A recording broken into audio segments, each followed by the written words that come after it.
전반적인 큰 틀에서의 채용 절차를 확인 안 해봤더라고요. 아, 맞습니다.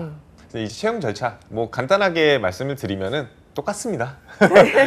서류 전형, 필기 전형, 1차 면접, 2차 면접. 여러분들이 흔히 알고 있는 그 면접 전형 그대로라고 생각하시면 좋을 것 같아요. 네. 다만 이제 배수가 앞서 말씀드렸듯이 이제 단계별로 배수가 낮아지지만 그 중에서도 가장 큰 강조는 당연히 필기 전형이겠죠. 네. 3배수로 줄어듭니다. 그러다 보니까 여러분들이 기술보증기금을 지원하겠다라고 하시는 분들은 지원서 내자마자 바로 필기 정도에 박차를 가하셔가지고 거기서 경쟁력을 좀 경쟁 우위를 점하시는 것이 가장 이 취업에 가는 길에 도움이 되지 않을까 싶습니다. 예, 최종 합격까지 8개월 말부터 11월 중순까지 굉장히 긴, 8월 말부터 굉장히 기네요. 3개월 동안의 여정 이제 살펴보겠습니다. 서류 전형부터 보겠는데 평가 기준은 어떻게 되나요? 이게 진짜 기술보증금이 정말 친절한 기관인 것 같아요. 왜냐하면은 정말 이 서류 전형에 있어서 어떻게 평가를 하고 각각의 배점이 얼마인지까지도 자세하게 써져 있는 기관이에요. 실제로 NCS 기반으로 자기소개서 평가를 한다 그러고 네. 이 자기소개서의 배점은 50점입니다. 예. 그리고 교육사항으로 25점. 그러니까 여러분들이 경제학 수업을 들었다고 한다면 경제학 수업을 적을 네. 거고 경영학 수업을 들었다 하면 경영학 수업을 적을 텐데 그런 부분들의 평가 요소가 25점이 들어간다 생각하시면 좋을 것 같고요. 예. 자격사항으로 25점, 이제 우대사항들, 조건들이나 이런 것들이 있겠죠. 이런 모든 거를 합치면 딱 100점이 나오죠. 예. 그래서 여러분들이 내가 어느 정도가 부족하겠다라는 게 예측이 가능한 그런 점수표를 직접 제공하고 있기 때문에 그리고 그중에서도 자기소개서가 배점이 절반을 차지하고 있기 때문에 만약에 내가 교육사항이나 자격사항이 좀 부족하다라는 생각이 드시면 이 자기소개서를 정말 꼼꼼하게 작성하면 되겠다라는 생각을 하시면 좋을 것 같고요. 그리고 이 교육사항은요, 모집 부분별 단일 분야 교육사항이에요. 그거를 좀 인지를 하셔야 좋을 것 같아요. 네. 단일 분야라는 게 말 그대로 이제 경제학으로 지원하셨다, 경영학으로 지원하셨다라고 한다면 그 분야로 이제 단일 전공을 쓰셔야 된다는 거 좀 잊지 않으셨으면 좋겠어요. 이거는 또 전공 기초에서 전공 심화 분야까지만 한정되어 있는 거니까 다른 여타 교양 과목이나 이런 것들은 좀 조심하셨으면 좋겠고요. 네. 네. 또 특이사항으로 한 가지는요, 직업교육이 또 이제 작성이 가능해요. 과목당 50시간 이상이면요. 그래서 제가 앞서 말씀드렸던 IT 수업을 들었는데 뭐 이게 관련해가지고 50시간 이상 들었다라고 하고 내가 융합형인재로서 이공계 쪽으로 지원할 거다. 그리고 IT 관련되어 있는 교육 기술을 7과목 이상 적을 거다라고 한다면 네. 이 부분 직업교육도 분명히 작성 가능한 부분이니까 이것들도 놓치지 않고 지원 쓰는 것도 바람직한 전략이 될 거다라고 생각이 됩니다.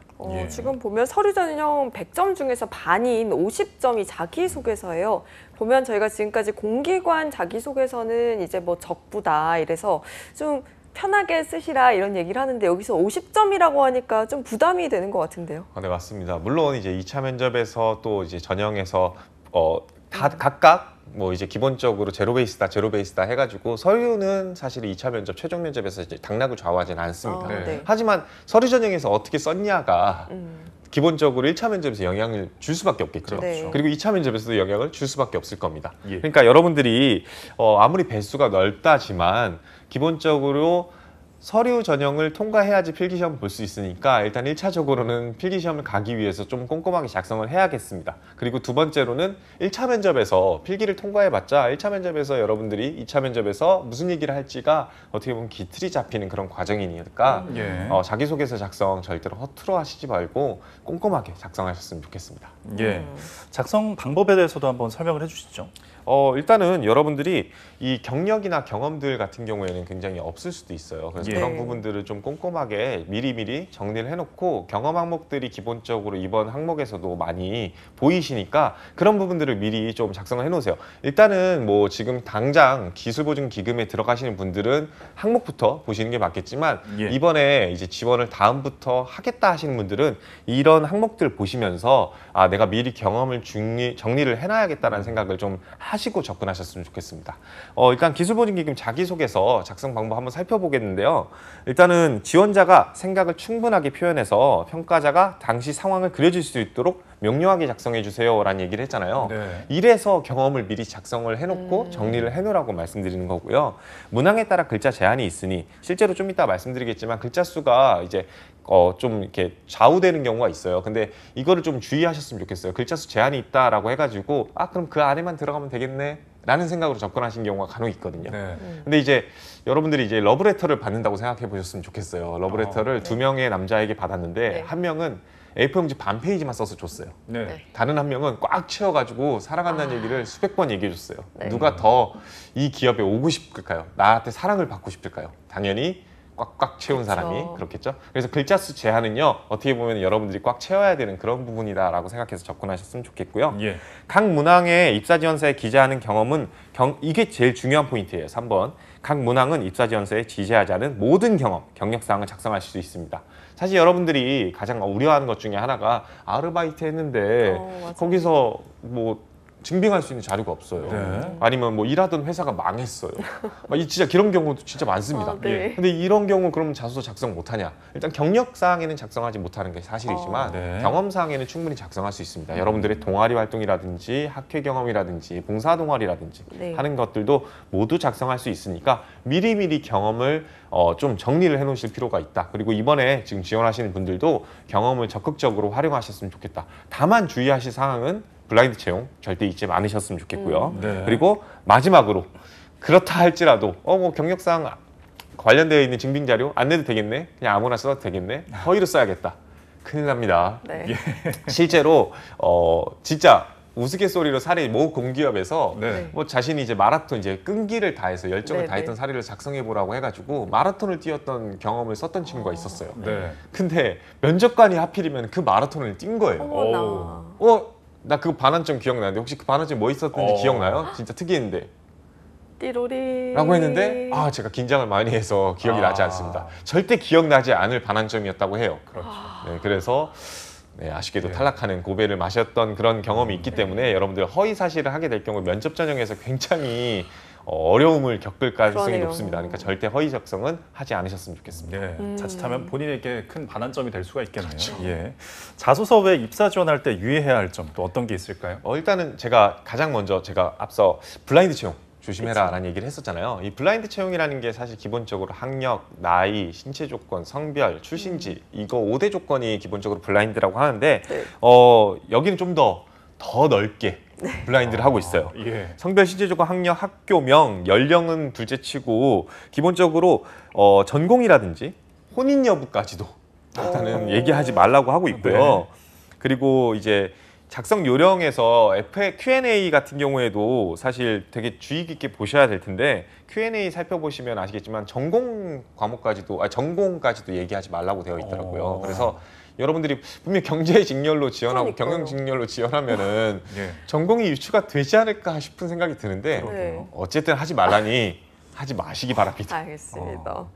그러면은 이제 자기소개서를 작성할 때 뭐 지원자가 들었던 교육, 전공 같은 거는 어떻게 작성을 해요? 그렇죠. 제가 이렇게 말씀드리니까 또 이게 헷갈리시잖아요. 네. 공식 답변이 이제 공식 답변입니다. 자기소개서 작성 시에 직무 관련 수강하신 교육 사항에 대해서는 입력이 가능하다. 근데 구체적인 학교명과 학과명을 유추할 수 있어서 블라인드 채용에 위배가 될 수 있다고 판단한 경우에는 땡땡 과목, 땡땡 학과, 땡땡로 처리하시기 바랍니다. 예. 굉장히 주관적인 느낌인데요. 그래서 그냥 안 쓰시는 게 네. 아니 사실 근데 저도 이거 고민이 진짜 학생들이랑 하면서 많았거든요. 네. 예를 들면은 회계학 과목을 들으면서 이거는 100% 빼박 경영학과 아닙니까? 그러니까요. 그렇죠. 유추가 가능하잖아요. 이거 어떻게 해요, 선생님? 회계학과나 경영학과 둘 다 있잖아요. 그래서 이거는 쓰지 마라. 라는 얘기를 할 수밖에 없게 되더라고요. 그래서 기본적으로 전공을 유추할 수 있는 과목은 땡땡으로 써도 된다라고 얘기하지만 기본적으로는 작성하지 않으셨으면 좋겠어요. 굳이 이것 때문에 서류에서 떨어졌다라는 거를 그렇죠. 받게 되면은 억울한 상황이 오이잖아요. 네. 여러분들은 의도가 그게 아니었음에도 불구하고 맞아요. 판단자 기준에서 블라인드가 될 수 있기 때문에 여러분들 이거를 굳이 위험 요소, 리스크를 안을 필요는 없다고 생각이 듭니다. 예. 리스크에 대한 조심이 당연히 필요하겠고요. 자, 자기소개서 어떤 내용으로 구성이 되어 있는지 이제 확인을 해보겠습니다. 네, 이제 유의사항을 잘 살펴보셨으니까 기본적으로 본격적으로 자기소개서 항목을 봐야 되는데 제가 이제 러브레터 써야 된다 그랬잖아요. 그쵸.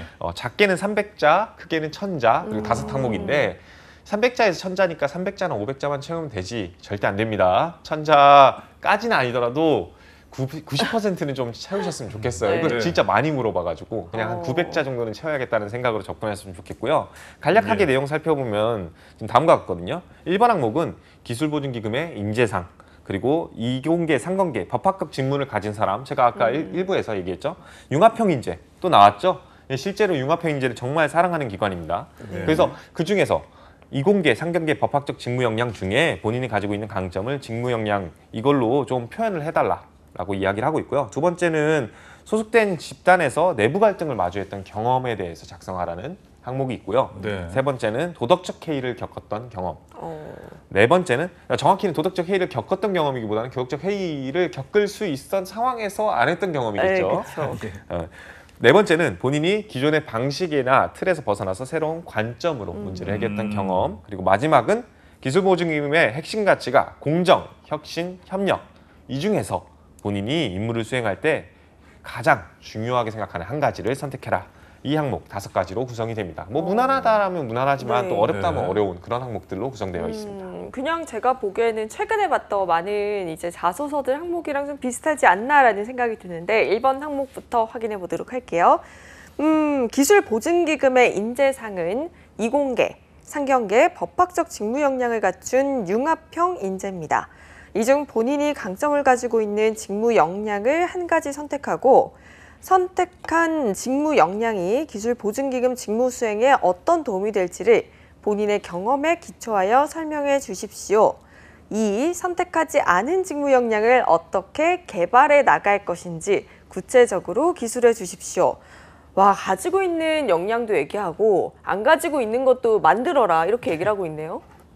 일단 기본적으로 여러분들이 안 갖고 있는 역량은 분명히 있을 거라 생각을 해요. 그렇죠. 뭐 경영학과 출신이 법학적 지식이 없겠죠. 네. 반대로 뭐 경제학과 출신이 이공계적 지식이 없을 수도 있고요. 그래서 그런 부분들을 채워나가는 게 좋을 거라 생각이 들어요. 그래서 일단은 여러분들이 일단은 지원하는 그 직무를 고려하셨으면 좋겠다는 게 첫 번째 생각입니다.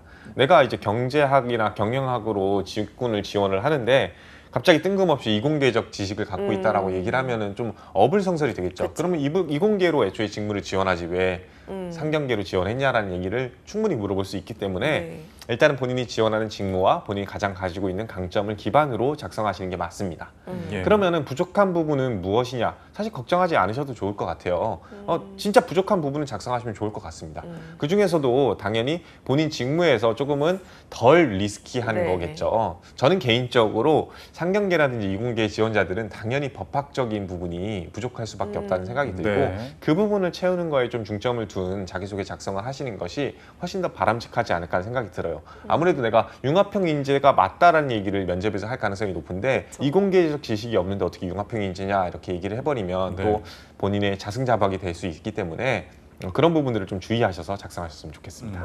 그럼 2번을 이제 선택해서 쓸 때는 내가 부족하다고 생각하는 직무 역량을 밝히고 이걸 앞으로 어떻게 하겠다 이런 계획을 밝히면 될까요? 일단은 답변 자체는 사실은 여러분들이 부족한 부분을 딱 이게 부족하다라고 명확히 네. 얘기해 주면 좋은데 네. 단순히 이제 지식으로서 공부를 해본 적이 없어서 부족하다는 얘기보다는 네. 이 직무에서 이게 왜 필요로 한데 그 부분에서 어떻게 부족하다라는 얘기를 하면 좋겠죠. 예. 가령 예를 들면은 보증을 하는 데 있어서 법학적 지식이 필요한 가장 큰 이유는 채권 관리에 있어서 추후 발생할 수 있는 문제에 대한 리스크 관리라든지 하는 측면에 있어서 그런 법학적 지식이 필수 조건인데 그런 부분에 있어서는 아직까지 현직에서의 경험이 부족하다 보니까 관련되어 있는 법학적 지식이 부족하다 생각이 든다. 그래서 이런 부분들을 어떻게 채워나갈지는 당연히 여러분들이 직무기술서나 직무설명서를 참고하시면 좋을 것 같아요. 예. 그 부분에 충분히 여러분들이 찾을 수 있는 어떻게 공부해야 될지 무엇을 공부해야 될지에 대한 해답이 나와 있거든요. 네. 그런 부분을 착안하셔가지고 작성을 하시면요 충분히 여러분들이 합리적이고 설득력 있는 그런 이제 과정으로서의 계획을 쓰실 수 있을 거라 저는 생각이 듭니다. 예. 그럼 직무 기술서를 한번 예시로 같이 한번 볼까요? 네, 직무기술서 한번 살펴보면요. 이제 기술보증기금 같은 경우나 기술보증이라든지 기술평가 직무기술서 보면은 필요 지식 해서 기업 영역 보시면은 기술평가서에 대한 이해, 기업 경영 분석, 뭐 아니면은 산업 동향 같은 것도 있지만 아래 보시면은 승인 절차에 필요한 규정, 지침 매뉴얼, 채권 보전 방법과 수익성 분석 이런 식으로 되어 있잖아요. 네. 사실은 이 두 부분이 나뉘는 이유가 기술평가서에 대한 이해는 아무래도 좀 더 이공계적 보다는 산업적인 그런 경제 경영적인 마인드가 더 중요할 가능성이 높겠죠. 근데 네. 반대로 채권 보전 방법이라든지 부실 징후 체크리스트라든지 채권 서류라든지 하는 거는 법학적 지식일 가능성이 굉장히 높겠죠. 예. 이런 부분들이 여러분들이 살펴보시면서 아 이런 부분들의 지식은 갖고 있지만 이런 부분들은 가지고 있지 않다라는 거를 어필할 수 있는 좋은 방법이고 이걸 어떻게 채워나갈지를 살펴볼 수 있는 좋은 어떻게 보면은 계획의 기본 골자가 될 거고요. 예. 혹은 반대로 여신 심사나 기술 평가에 있어서도 사실 기성고 조사라든지 산출 방법 혹은 매출액 산출 방법 이런 것들은 또 이 경영학적인 마인드가 좀 갖춰져 있어야 되는데 네. 경제학 수업으로 들어서 경제학으로 지원하시는 분들은 또 부족할지도 몰라요. 네. 그래서 이런 부분들을 또 내가 채워야 되는 부분이다라고 어필하시면 좋겠고요. 반대로 내가 경제학이다 보니까 자연스럽게 산업에 대한 특성이라든지 아니면은 기술 사업화 프로세스라든지 하는 것들을 또 미리 익혀놓은 경험이 있다라고 한다면 그런 부분은 또 강점으로서 어필할 수 있겠죠.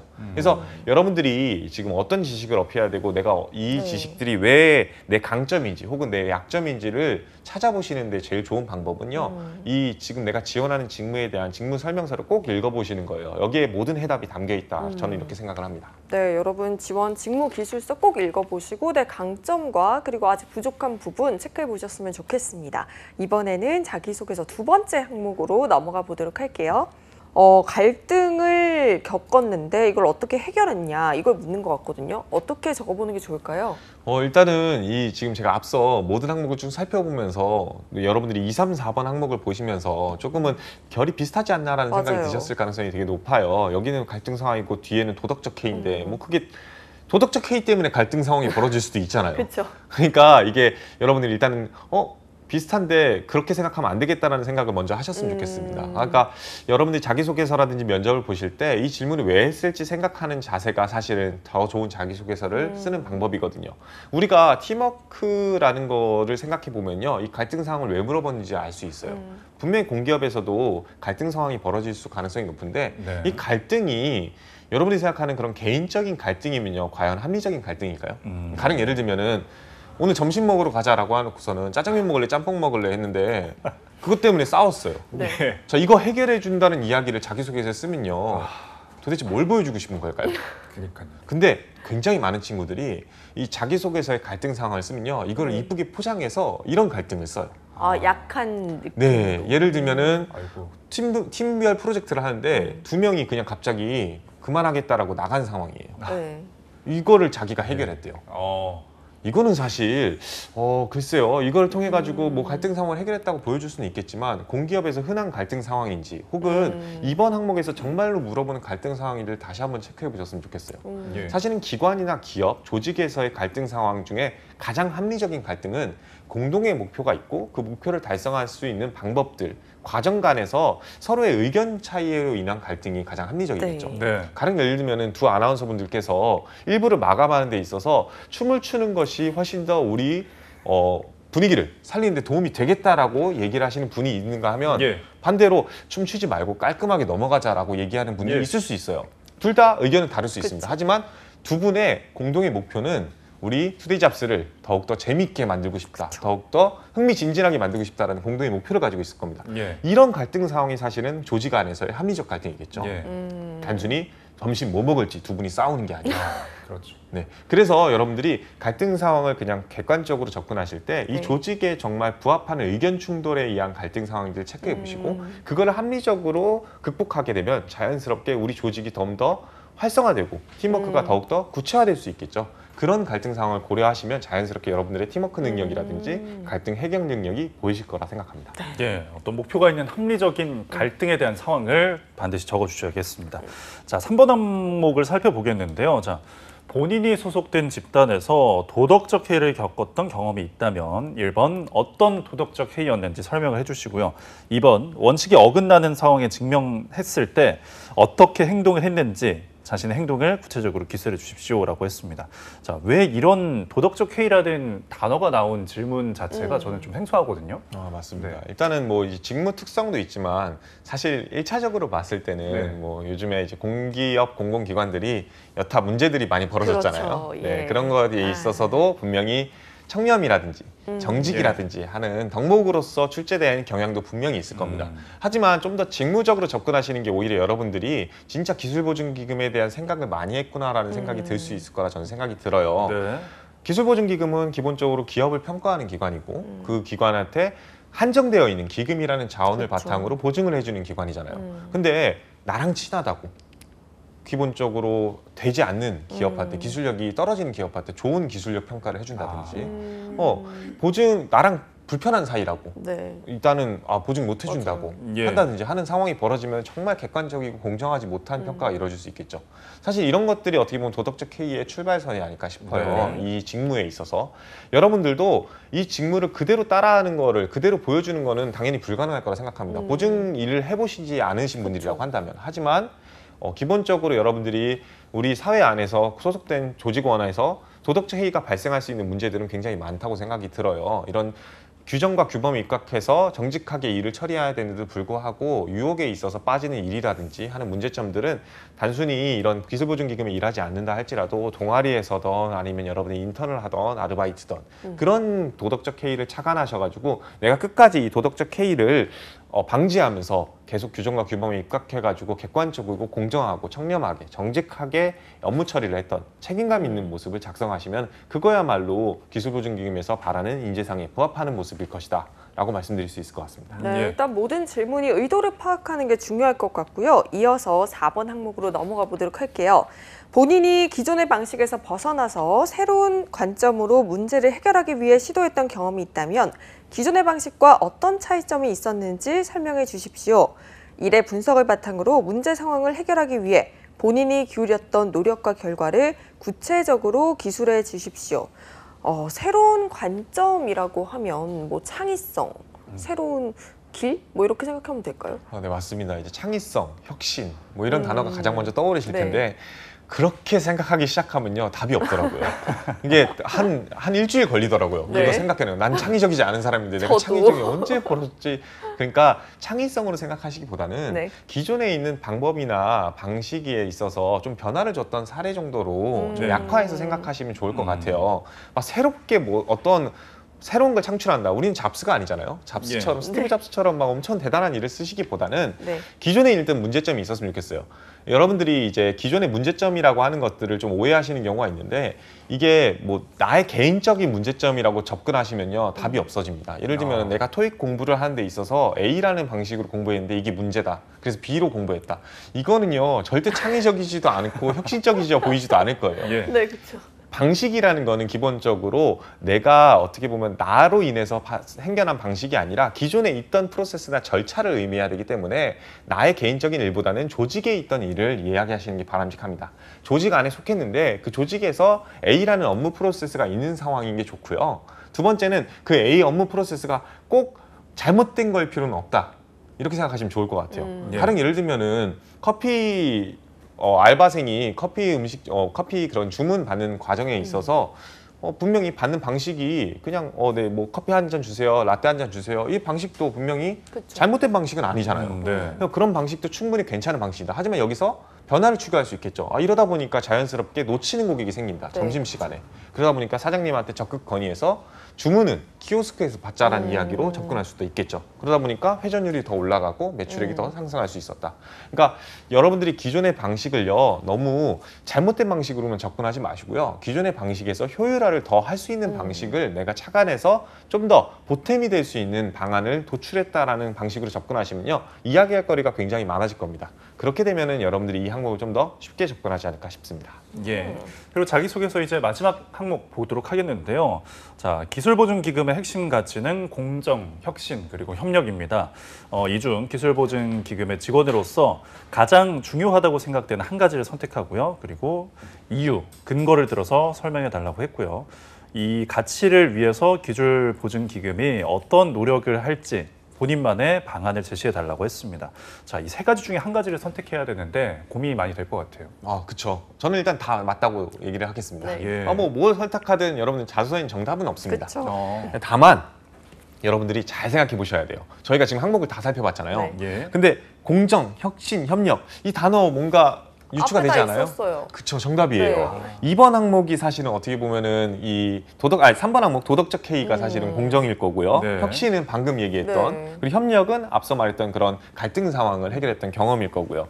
그러니까 여러분들이 이 항목을 접근하는데 가장 좋은 방법, 가장 합리적인 방법은 앞서 내가 썼던 자기소개서 중에 좀 약하다 생각이 드는 부분이라든지 아니면은 내가 제일 자신 있는 부분이라든지 네. 좀 그런 합리적으로 접근하셨으면 좋겠어요. 왜냐하면 기본적으로 5번 항목 같은 경우에는 선택한 이유 플러스 기술 보증 기금이 앞으로 어떤 노력을 했으면 좋겠는지에 대한 이야기지 내가 어떤 노력을 했으면 좋겠는지에 대한 이야기가 아니거든요. 그래서 기술 보증 기금이 앞으로 했으면 좋겠다는 이야기를 쓰는 거인 만큼 내가 자신 있는 선택 분야를 다시 한 번 더 강조해주는 방향으로서 이 항목 중에 이 핵심 가치 중에 하나를 선택하는 게 더 좋지 않을까 싶습니다. 예. 네, 저희가 이렇게 자소서를 살펴봤는데 시간 관계상 면접 전형은 1, 2차로 나눠져 있잖아요. 네, 좀 맞습니다. 꿀팁들 좀 다 알려주세요. 일단은 여러분들 1차 면접이나 2차 면접 보시면 아시겠지만 1차 면접 전형은요 친절하게 항목들을 좀 알려줬어요. 예. 그래서 조직 적합성 면접, 직무 적합성 면접, 토론 면접으로 구성이 된다라고 이야기를 했고요. 그리고 신기하게도 또 AI 역량 검사가 또 여기도 출제가 됐네요. 그래서 적부 심사를 구성을 한다라고 이야기를 합니다. 그렇기 때문에 여러분들 AI 역량 검사는 잘 모르시겠다 하시면요. 지금 현재 튜토리얼 과정으로서 여러 기관에서 AI 역량 검사를 먼저 해볼 수 있게 해주고 있거든요. 그래서 예. 이걸 꼭 한번 체크해 보셨으면 좋겠고요. 기본적으로 여러분들이 1차 면접 자체가 토론 면접이라든지 직무 적합성 면접은요. 사실 크게 걱정은 안 합니다. 왜냐하면은 직무 적합성 면접 같은 경우 직무 지식을 물어보는 거인 만큼 여러분들이 기본적으로 갖고 있는 전공에 관한 지식 플러스 앞서 제가 직무기술서를 잘 꼼꼼하게 읽어보라고 했으니까 그런 부분에 있어 착안해서 서로 융합해가지고 대답을 하면 될 것이고 토론 면접은 여러분들이 갖고 있는 지식을 기반으로 해서 다양한 산업군인에 대한 이해도라든지 아니면 기술보증기금에 대한 이해도를 바탕으로 진행하는 거인 만큼 이런 부분들을 좀 잘 어필하셨으면 좋겠어요. 네. 근데 다만 여기서 문제점이 될 만한 거는